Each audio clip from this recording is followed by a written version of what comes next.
안녕하세요. 해오름 선교방송 김성광의 시편 강해 두 번째 시간입니다. 시편 1편 3절 말씀 보면은 그는 시냇가에 심은 나무가 철을 따라 열매를 맺으며 그 잎사귀가 마르지 아니한 같으니 그가 하는 모든 일들이 다 형통하리로다. 형통하는 복을 받을 것이다. 해오름 가족 여러분, 하나님이 주시는 형통의 복을 누리시기를 바랍니다. 시냇가에 심은 나무가 존재하는 데 있어서 가장 중요한 요소가 뭘까요? 그건 물이 되겠죠. 물이 없으면 나무는 죽을 수밖에 없습니다. 그러나 물이 있으면 그 잎사귀가 마르지 아니하고 항상 푸를 것이고 또 많은 열매를 맺을 수도 있습니다. 오늘 본문 3절에서 그는 시냇가에 심은 나무라라고 말씀했습니다. 그는이라고 하는 것은 하나님을 믿는 구별된 사람들을 말씀하고 계시겠죠. 아버지의 말씀에 순종하는 그런 분들을 얘기해 주고 있을 것입니다. 그들은 시냇가에 심은 나무라고 표현했습니다. 이거는 뭐랄까요? 시냇가에 심은 나무, 생명의 근원을 얘기해 주고 있죠. 그래서 하나님을 믿는 구별된 사람들은 생명의 근원, 또 하나님께로부터 내려오는 모든 복을 받아 형통하리라고 하는 하늘에서 내려오는 신령한 복, 그런 생명의 근원과 신령한 복들의 안정성, 연속성 또는 분성, 더 나아가서 앞으로 무한하게 뻗어 나갈 수 있는 가능성, 이런 것들이 있다 이 말입니다.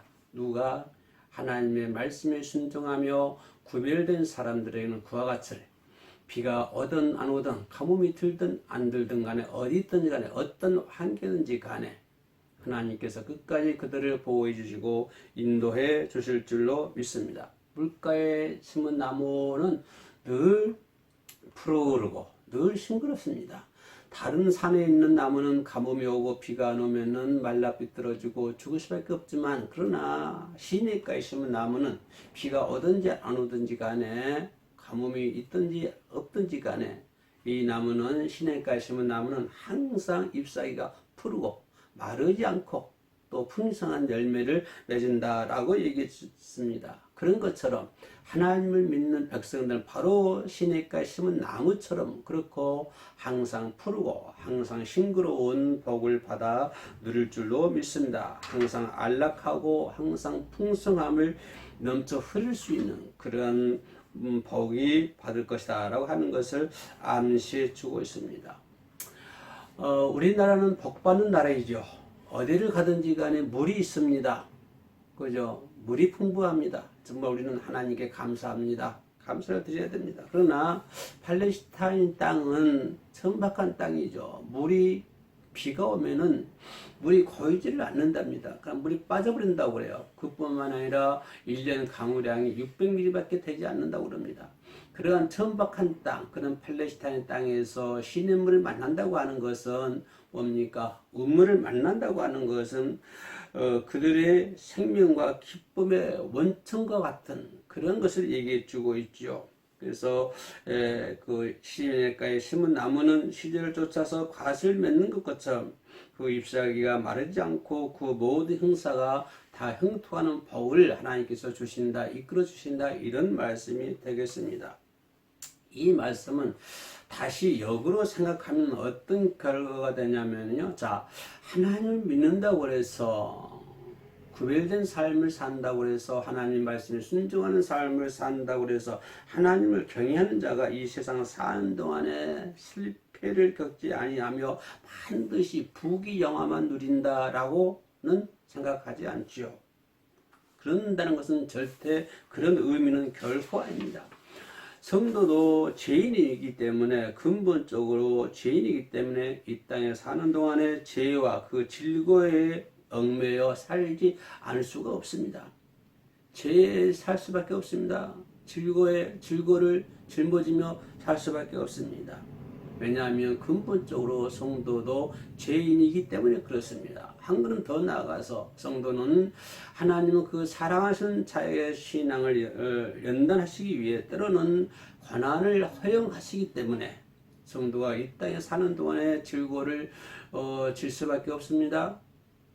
그러죠. 질고를 질 수밖에 없고 때로는 연단을 받을 수밖에 없습니다. 그러나 그럼에도 불구하고 하나님과 동행하는 삶을 사는 사람들은, 아버지 말씀에 순종하고 사는 사람들은 안정적이고 궁극적으로는 무슨 복입니까? 형통함을 누릴 수 있다라고 하는 것을 말씀해 주고 있습니다. 비록 성도는 이 땅에 사는 동안에 질고를 당하고 연단을 당하지만 그럼에도 불구하고 궁극적으로는 하나님과 동행하는 삶을 살면은 형통의 복을 받아 누릴 줄로 믿습니다. 오늘 해오름 선교방송 김성광의 시편 강의를 듣고 있는 모든 분들도 그와 같은 하늘로부터 내려오는 형통한 복을 받아 누리시기를 주님의 이름으로 축복에 올립니다. 시냇가에 심은 나무라고 그랬습니다. 뿌리가 물에 근원에 다 있기 때문에 가뭄에도 불구하고 항상 그 나무는 푸릅니다. 시냇가에 심은 나무는 항상 푸릅니다. 싱그럽습니다. 그런 것처럼 많은 열매를 맺습니다. 그런 것처럼 바로 성도의 삶도 그와 같이 항상 푸르고 비록 질고의 삶을 살지라도 넘어지지 않고 마침내는 하나님 주시는 영생과 풍성한 하늘의 상급을 받는 자가 될 줄로 믿습니다. 그 지경에까지 이르는 저와 여러분 되시기를 주의 이름으로 축복에 올립니다. 그러나 4절 말씀 볼까요? 악인은 그렇지 않으며 오직 바람에 나는 겨와 같도다 라고 말씀해 주고 있습니다. 3절과는 완전히 대조적인 그런 말씀을 해주고 있지요. 의인의 형통한 삶과는 완전히 대조되는 악인의 불안정성 뿐만 아니라 더 나아가 궁극적으로는 악인들에 대한 멸망에 대해서 묘사를 해주고 있습니다. 겨라고 나왔는데요. 성경에서 겨는 소중한 알곡과는 달리 전혀 쓸데없는 것을 상징하는 것이 겨입니다. 이사야 5장 24절, 예레미야 23장 28절 등등 성경에 나와 있죠. 그리고 그 겨가 오늘 뭐라고 했습니까? 바람에 나는 겨와 같도다 라고 했습니다. 바람에 날린다고 하는 것은 겨가 바람에 날린다고 하는 것은 그들의 모든 것이 불완전하다 그 말입니다. 그들이 모든 것들이 허망하다 이 말입니다. 비록 이 땅에 사는 동안에는 어떠한 많은 것을 받아 누릴 수 있지만 그러나 그들의 그런 모든 것들은 불완전하고 그들이 가지고 있던 그들이 누리고 있던 부라고 하는 것은 부귀 영화라고 하는 것은 허망하다 이거를 얘기해 주고 있습니다. 악인은 그 뿌리를 물가에 둔 나무와는 달리 어디서든지 삶의 뿌리를 내리지를 못하고 있기 때문에 내리지 못하는 바람에 날리는 겨와 같은 허망한 신세가 된다라고 성경은 말씀을 해주고 있습니다. 또 다른 하나는 심판입니다. 그런 악인들이 누릴 수 있는 것들이 모두 불안정하고 허망하지만 결국에는 궁극적으로 더 나아가서는 그들은 하나님의 심판을 받을 수밖에 없다고 하는 것입니다. 겨를 바람에 날리는 일은 누가 합니까? 농부들이 하는 것이죠. 추수 후에 곡식을 타작할 때 행하는 것입니다.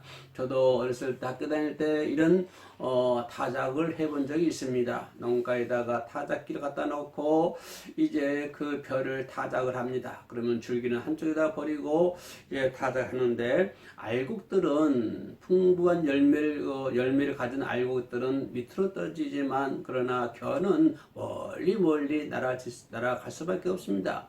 이제 타작이 끝나면은 알곡들을 모아서 창고에 들이고 이제 겨는 한 곳에 모아서 불에 태운다고 하는 사실입니다.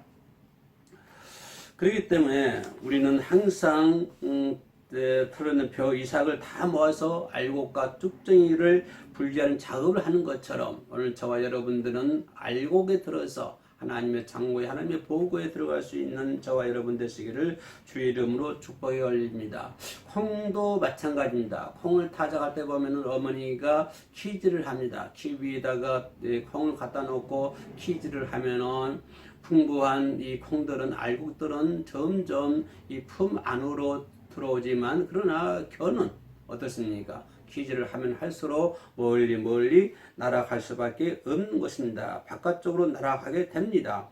알곡들만 따로 모아가지고 통에 담게 되는 것이죠. 이렇듯 자랄 때에는 동일한 땅에서 동일한 농부에 의해서 보살핌을 받지만, 그러나 그렇게 잘하지만, 그러나 쭉쟁이는 바깥쪽은 나락감으로 인해서 완전히 달라진다고 하는 것입니다. 똑같은 농부에게 똑같은 보살핌을 받고 잘하지만 결국에 추수 때에 가서는 완전히 다르게 된다고 하는 사실이죠. 마찬가지로 악인이 비록 이 땅에서 형통하게 살지라도 그것은 아주 일시적인 것에 불과합니다. 결국에는 인생의 투숙에 나아가서는 궁극적으로 하나님의 최후의 심판을 받을 수밖에 없다고 하는 것이죠. 마지막으로 5절 말씀 보면 악인이 심판을 견디지 못하며 죄인이 의인의 해중에 들지 못하리라 라고 말씀을 해주고 있습니다. 악인은 그 죄로 말미암아서 반드시 하나님의 공의에 의해서 그렇습니다. 악인의 증거를 통해서 우리는 뭐를 발견할 수가 있습니다. 하나님의 공의에 대한 시련을 발견할 수가 있죠. 하나님의 공의에 대한 시련을 우리는 바라볼 수가 있습니다. 시편 전체의 핵심 사상 중에 하나가 바로 하나님의 공의에 대한 시련입니다. 악인을 심판함으로 말미암아서 하나님의 공의에 대한 그 시련에 대한 것을 우리가 알 수가 있습니다. 의인의 해중은 전혀 죄가 없는 자들이 모여서 의인의 해중이 되는 것은 아닙니다. 의인의 해중이라는 것은 하나님께로부터 말씀에 순종하며 사는 구별된 사람들의 모임 또는 그의 장소를 얘기해 주고 있습니다. 고린도전서 5장 13절 말씀 보면은 외인들은 하나님이 판단하시려니와 이 악한 사람은 너희 중에서 내어 쫓으라 라고 말씀을 해주고 있습니다. 이스라엘 백성에 있어서 이 모임에 들지 못한다고 하는 것은 저주를 의미합니다. 하나님 믿는 백성으로서 이 해중에 들지 못한다고 하는 것은 저주를 얘기해 주고 있습니다. 비록 말은 하나님을 믿는다고 하시면서도 말씀에 순종하지 않는 사람들은 이 의인의 해중에 들지 못하게 되는 것입니다. 의인의 해중에 들지 못한다고 하는 것은 곧 저주를 말씀해 주고 있는 것입니다. 이처럼 악인은 의인의 해중에 들지 못할 뿐만 아니라 궁극적으로는 천국에서 바깥 어두운 곳에 쫓겨나서 그곳에서 어떻게 한다고 했습니까? 이를 갈며 슬피 울 것이다 라고 마태복음 25장 30절 말씀에서 말씀을 해주고 있습니다. 시편 1편 마지막 절 6절 말씀 보면은 뭐라고 기록이 되어 있나요? 대저 의인의 길은 여호와께서 인정하시나 악인의 길은 망하리로다 라고 말씀을 해주고 있습니다. 길이라고 하는 것은 그 사람의 지향성을 얘기해 주고 있습니다. 그 사람의 길이라고 하는 것은 그 사람의 태도를 얘기하고 있습니다. 그 사람이 어떤 길을 정하느냐, 어떤 길로 걸어가느냐에 따라서 그 사람의 지향성을 볼 수 있는 것이고 그 사람의 삶의 태도를 우리가 엿볼 수가 있는 것이죠. 하나님께서 성도의 길을 인정하신다라고 표현해 주었습니다. 이 말은 깊은 관심과 깊은 애정을 가지고 우리를 보살펴 주시며 우리를 인도해 주실 줄로 믿습니다. 누굽니까? 의인을 얘기하는 것이요. 의인이 누굽니까? 아버지의 말씀에 순종한 사람을 얘기해 주었습니다. 하나님께서는 당신을 사모하는 사람들에게 순종하는 삶을 살게 되는 힘쓰는 자들을 지켜 보호해 주시고 인도해 주실 것이다 라고 하는 것을 말씀을 해주고 있습니다. 이것은 1절, 3절에서 말씀처럼 안정성과 보장성 또는 연속성을 얘기해 주고 있습니다. 이와는 달리 악인에 대해서는 뭐라고 얘기했습니까? 그냥 내버려 두어버립니다. 하나님이 내버려 두어버리면 그들은 죄를 짓고 죄를 짓다가 결국에는 어떻게 됩니까? 결국에는 사망의 길로 나아가서 마침내는 영원한 사망의 자리에 이르게 된다고 하는 사실을 말씀해 주고 있습니다. 이처럼 인생에 대한 절대 주권은 오로지 그 인생을 지으신 하나님께 달려있기 때문에 그분을 향한 삶의 태도와 반향에 따라서 그 사람의 인생에 실패하느냐 실패하지 않느냐 라고 하는 것을 좌우되는 줄로 믿으시기를 주의 이름으로 축복에 올립니다. 내 인생을 지으신 분은 하나님이시기 때문에 인생을 지으신 하나님께 인생은 지으신 하나님께 있기 때문에 오직 그분을 향한 삶의 방법, 삶의 태도, 길의 지향성 이런 것에 의해서 그 사람의 자아 실패, 성공이 결정된다 이 말입니다. 오늘 해오름 선교방송 시편 강의를 듣는 사랑하는 가족 여러분, 하나님께서 인정하시는, 그래서 하나님께서 복의 영원토록 하나님 나라에 들어갈 때까지 보호하시고 인도하신 하나님의 종들 되시기를 주의 이름으로 축복이 올립니다. 끝까지 해오름 선교방송 시편 강의를 시청하신 성도 여러분 진심으로 감사드립니다. 고맙습니다.